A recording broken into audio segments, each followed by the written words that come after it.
کچھ سیکھتے ہیں تو یہ باتیں کیسے معلوم ہوں؟ یہ باتیں کب معلوم ہوں گی جب اللہ کے نیک بندوں کی بارگاہ میں جائے، اللہ کے نیک بندوں کی محفلوں میں جائے، علماء کی محفلوں میں بیٹھیے، تب آپ کو معلوم ہوگا کہ گناہ اگر بندے سے ہو جائے تو ایسے اس کی معافی ہوگی۔ اس لیے کہ ہر انسان، میں ایک مرتبہ پڑھا رہا تھا ایک بڑی عظیم کتاب ہے تفسیر کی جس کا نام ہے تفسیر جلالین شریف۔ تو تفسیر جلالین بڑی عظیم تفسیر کی کتاب ہے، جتنے بھی عالم بنتے ہیں یہ کتاب ضرور پڑھائی جاتی ہے۔ تو وہ کتاب میں پڑھا رہا تھا تو شروع ہی میں مجھے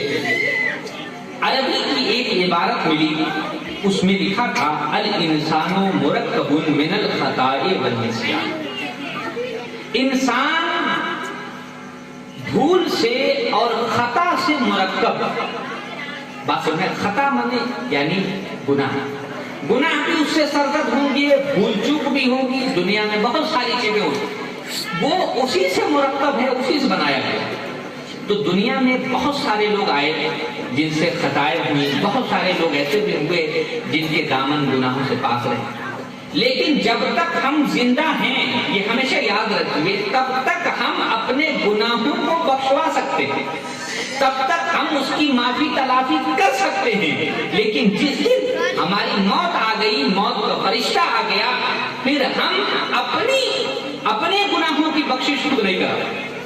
یہ کب تک موقع ہمیں دیا اللہ نے؟ جب تک ہماری آنکھ نہیں بندی، جب تک ہم زندہ ہیں، جب تک آنکھ کھلی ہوئی ہے، تب تک اگر ہم سے کوئی گناہ ہو جائے تو ہم کس طریقے سے توبہ کرنی ہے، کیا اس کے لیے کفارہ ادا کرنا ہے، اگر اس طریقے سے ہم نے عمل کیا تو یقیناً ہمارے گناہوں کو بھی اللہ تعالیٰ معاف فرما دے گا اور ہمیں بخشے گا۔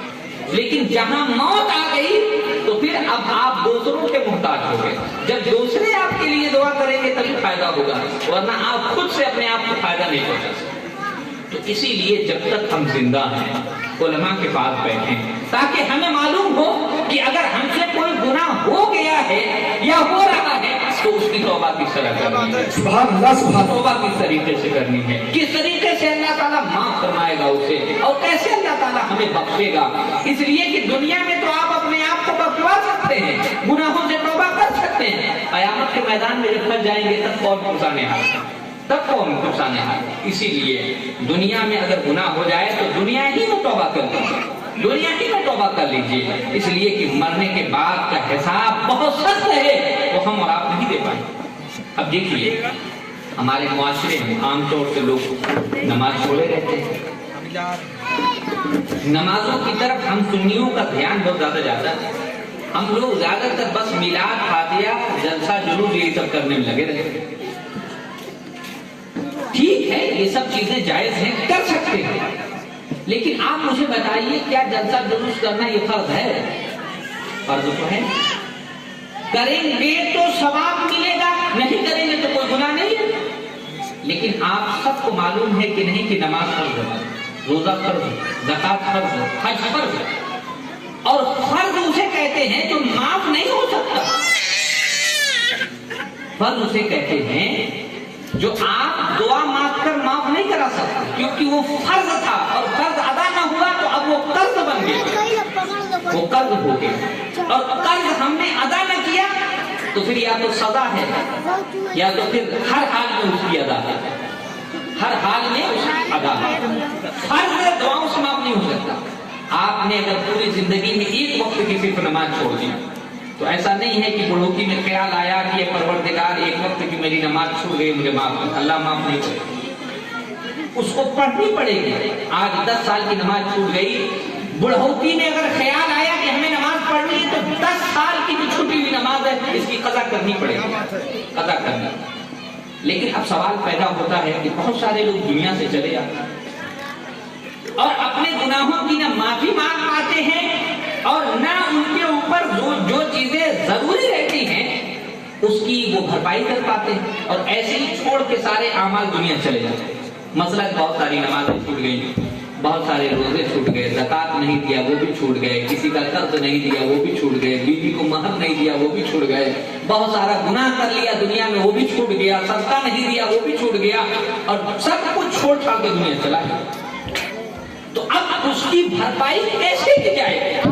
یہ بہت اہم مسئلہ ہے، اور آج میں کچھ وہ باتیں آپ کو بتاؤں گا، ہو سکتا ہے شاید آپ نے کبھی سنا نہ ہو، نہیں لگے، لیکن وہ شریعت کا مسئلہ ہے، غور سے سنیے گا، خود عمل کریے گا۔ اب دیکھیں، ایک مسئلہ میں اہم بتاؤں، موت سب کو آنی ہے، لیکن مرنے کے بعد ہمیں حکم نہیں ہے کہ ہم اپنے مردوں کو بھول جائیں، یہ ہم لوگوں کو حکم نہیں۔ حکم کیا ہے کہ ہم اپنے مردوں کو یاد کریں۔ حدیث پاک میں میرے آقا فرماتے ہیں، یہ مشکات المصابیح کے اندر حدیث ہے، میرے آقا فرماتے ہیں لَقِنُوا أَمْوَاتَكُمْ لَا إِلَٰهَ إِلَّا اللَّهُ، اپنے مردوں کو لا الہ الا اللہ کی تلقین کرو، یعنی جو دنیا سے چلا جائے اس کو بھی کچھ نہ کچھ پڑھ کر ثواب بھیجا کرو، تاکہ اس کے نامہ اعمال میں نیکیوں کا اضافہ ہو اور اس کے لیے جنت کے دروازے کھلے، اس کے لیے آسانی پیدا ہو۔ آپ اپنے بڑوں کے لیے کریں گے تو آپ کے بچے جب آپ کو دیکھیں گے تو وہ آپ کے لیے کریں گے۔ بات سمجھا رہے؟ اور آج جو ایک پوری قوم گھوم گھوم کے چلتی ہے کہ مزار پہ نہ جانا، شرک ہے، بدعت ہے، ہاتھیاں نہ کرنا، مردوں کو کچھ پہنچانا مت، قرآن خوانی نہ کرنا، تو بتاؤ جو قوم خود اپنے مردوں سے آپ کا تعلق توڑوائے، تو آپ بتائیے جب آپ کا ایسے ہی ذہن ہو جائے گا تو کیا آپ کے بچے آپ کے لیے کچھ بھیجیں گے؟ ہمیں کسی کی بات سننے کی ضرورت نہیں ہے، ہمیں نبی کی حدیث سننے کی ضرورت ہے۔ میرے آقا فرماتے ہیں، خود میرے آقا کی یہ حدیث حوالہ دیتا ہوں، کتاب بھی میرے گھر موجود ہے، آپ آئیے دیکھیں۔ کتاب کا نام ہے شرح الصدور،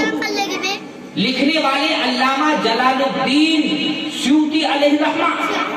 جن کا انتقال قریب 600 سال پہلے ہوا، 911 ہجری میں ان کا انتقال ہوا، 600 سال پہلے کا گزر۔ انہوں نے اپنی کتاب شرح الصدور کے اندر میرے آقا کی حدیث تحریر فرمائی، لکھتے ہیں کہ میرے آقا فرماتے ہیں کہ جب کوئی شخص اپنے مردوں کو کوئی چیز بھیجتا ہے،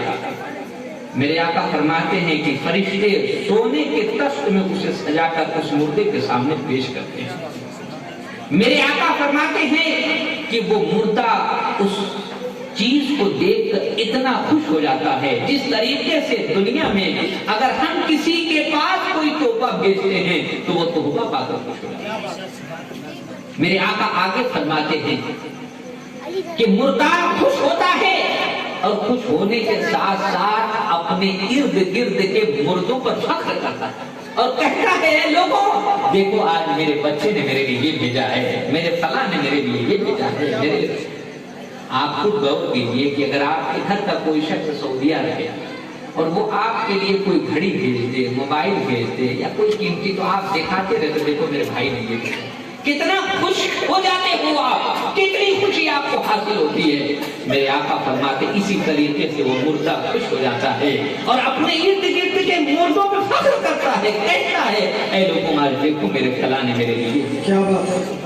اب بتاؤ نبی کی حدیث تو یہ کہہ رہی ہے کہ مردے خوش ہوتے ہیں جب ہم کچھ ان کے لیے پڑھتے ہیں، کچھ ان کو بھیجتے ہیں، لیکن آج بدعقیدہ کہہ رہا ہے کہ یہ شرک ہے، بدعت ہے، نہیں جانا چاہیے، نہیں پڑھنا چاہیے،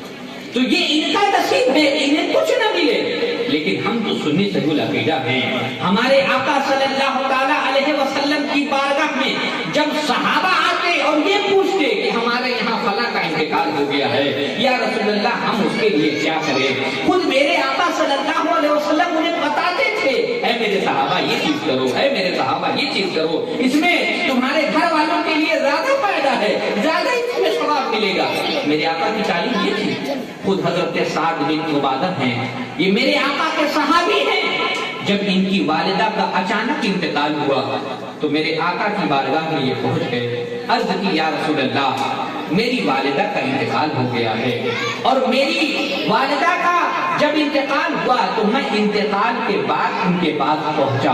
میں اگر پہلے پہنچا ہوتا تو ہو سکتا ہے مجھے کسی نہ کسی چیز کے صدقہ کرنے کا وہ حکم دیتی، لیکن اے اللہ کے نبی میں اس وقت اپنی ماں کے پاس پہنچا جب ان کی روح نکل چکی تھی، انتقال ہو چکا تھا، کیا اے اللہ کے نبی اب میں ان کی طرف سے صدقہ کروں تو کیا میری ماں کو اس کا ثواب ملے گا کہ نہیں ملے گا؟ میرے آقا کی حدیث دیکھیے، صحائف ستہ کی یہ حدیث ہے، صحیح کتابوں میں یہ حدیث موجود ہے۔ میرے آقا فرماتے ہاں ہے ابو اے سعد بن عبادہ تیری ماں کو ضرور اس کا ثواب ملے گا. لیکن میرے آقا نے صرف اتنا ہی نہیں کہا. جب یہ میرے آقا نے فرمایا کہ اے سعد بن عبادہ تیری ماں کو ثواب ضرور ملے گا اگر تو ان کے انتقال کے بعد بھی ان کے لیے صدقہ کرے, نیک عمل کرے, تو اس کا ثواب ضرور تیری ماں کو ملے گا. انہوں نے پوچھ لیا خود نبی سے, ایو صدقۃ انفع یا رسول اللہ, اے اللہ کے نبی میری ماں کے لیے سب سے زیادہ فائدہ مند صدقہ کون سا ہے؟ میرے آقا نے فرمایا الماء, پانی تمہاری ماں کے لیے سب سے بہترین صدقہ ہے. حدیث پاک میں آگے ہے فحفر البیرا, تو حضرت سعد بن عبادہ نے ایک کنواں کھدوایا. وقال, اور فرمایا ھذہ لأم سعد, یہ سعد کی ماں کی طرف سے, سعد کی ماں. اب آپ مجھے بتائیے, خود ہمارے آقا نے صحابہ کو تعلیم دی ہے کہ جب تمہارے مردے دنیا سے چلے جائیں تو تم ان کے لیے بھیجو وہ چیزیں جس میں زیادہ فائدہ ہے. اب آپ دیکھیے عرب کی سرزمین ہے, پانی کی قلت ہے, نبی کی نگاہ نبوت دیکھ رہی ہے کہ میرے صحابہ پانی کے لیے جگہ جگہ جا رہے ہیں اور حضرت سعد بن عبادہ پیسے والے ہیں, ان کی کنڈیشن یہ ہے کہ یہ کنواں کھدوا سکتے ہیں. میرے آقا نے ان کو دیکھتے ہوئے فرمایا کہ اے سعد, اگر تم اپنی ماں کو ثواب پہنچانا چاہتے ہو تو کوئی ایسا کام کرو جس سے تمہاری ماں کا ثواب جاری رہے. اب بتائیے سعد بن عبادہ نے کنواں کھدوایا. کنواں جب کھدوایا تو اس کنویں کا پانی صحابہ نے پیا, تابعین نے پیا, تبع تابعین نے پیا. آج بھی مدینے کے اندر وہ کنواں موجود ہے, بیر ام سعد کے نام سے, اس کا پانی آج بھی لوگوں کے پاس موجود ہے. آپ مجھے بتائیے کہ 1400 سال سے اس کنویں کا پانی پیا جا رہا ہے, تو کیا ہر قطرے پر ان کی ماں کو ثواب نہیں مل رہا؟ میرے آقا نے فرمایا تھا کنواں کھدوا دو, پانی تمہاری ماں کے لیے سب سے بہترین ذریعہ. اب سوال ایک اور پیدا ہوتا ہے, آپ مجھے بتائیے کچھ جاہل قسم کے لوگ کہتے ہیں جیسے بدعقیدہ, عام طور سے دیکھیے ایک بات بتا دوں میں یہیں پر, کہ جب تک بندہ غریب رہتا ہے, ہمیشہ غور کریے, تب تک اس کا ایمان عقیدہ بہت صحیح ہوتا ہے.